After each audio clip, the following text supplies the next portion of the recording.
Hey guys, welcome back to my channel. আমি সকলোৱে আমাৰ বডিটো মেইনটেইন কৰি ৰাখিব বিচাৰো নহয় জানো কিন্তু কেতিয়াবা আমাৰ সকলোৰে ফাষ্ট ফুড খাব মন যায় সো মই আজি আপোনালোকৰ বাবে এটা ডায়েট মমৰ ৰেচিপি লৈ আহিছো এই মমটো আপোনালোকে যিমান খাই সিমান খাব পাৰিব কিন্তু আপোনালোকৰ weight কেতিয়াও নাবাঢ়ে ভিডিওটো স্টাৰ্ট কৰাৰ আগতে যদি আপোনালোকে মোৰ চেনেলটো সাবস্ক্ৰাইব কৰা নাই তে সাবস্ক্ৰাইব কৰি দিব আৰু এই ভিডিওটো যদি ভাল লাগে তে লাইক কৰি দিব সো বলক ভিডিওটো স্টাৰ্ট কৰো ফাৰ্ষ্টতে মই বন্ধাকবিখিনি এনেকৈ কাটি লৈছো কাটি লৈ ভালদৰে ধুই লৈছো আপোনালোকে এনেকুৱা কাটিব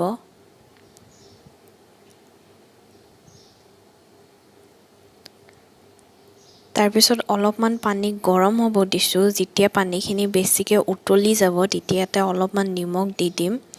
আৰু বন্ধাকবি গিটা ইয়াতে দি দিম আৰু অলপমান বইল হোৱালৈকে এনেকৈ থৈ দিম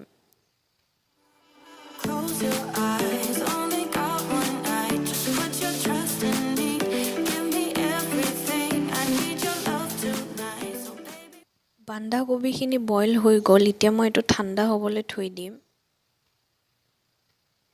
এটা চৰুত তেল অলপমান গৰম হ'ব দিছো ইয়াতে মই এনেকৈ পিয়াজ আৰু গাজৰ কাটি লৈছো কেটামান আপোনালোকে যি ভেজিটেবল দিব খোজে হেতু দিব পাৰে আৰু অলপমান এটো ভাজি লম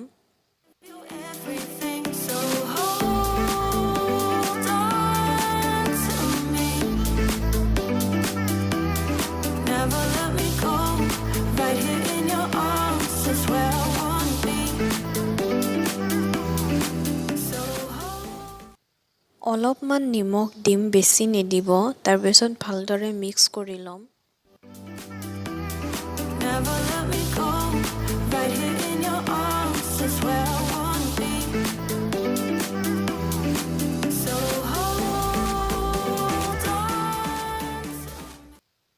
তাৰ পিছত 1 চামুচ সয়া সস আৰু 1 চামুচ টমেটো সস দিম এই দুটা সস অপচনেল হয় আৰু গুটেখিনি ভালদৰে মিক্স কৰি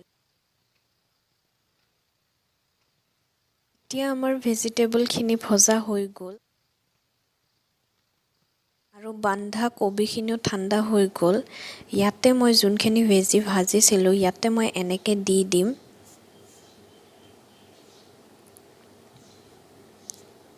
আৰু এনেকৈ শেপ দি দিম এনেকৈ মই গুটেখিনি বনাই লওঁ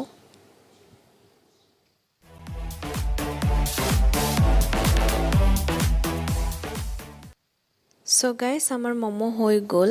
আৰু এই মমোটো আপোনালোকে খালে ওয়েটৰ একো কথা ভাবিবই নালাগে আৰু খাবলৈ বহুত ভাল হয় সো আজিলে ইমানে আৰু কমেন্টত জনাব নাপাহৰিব যে এই ৰেচিপিটো আপোনালোকৰ কেনেকুৱা লাগিল Thank you everyone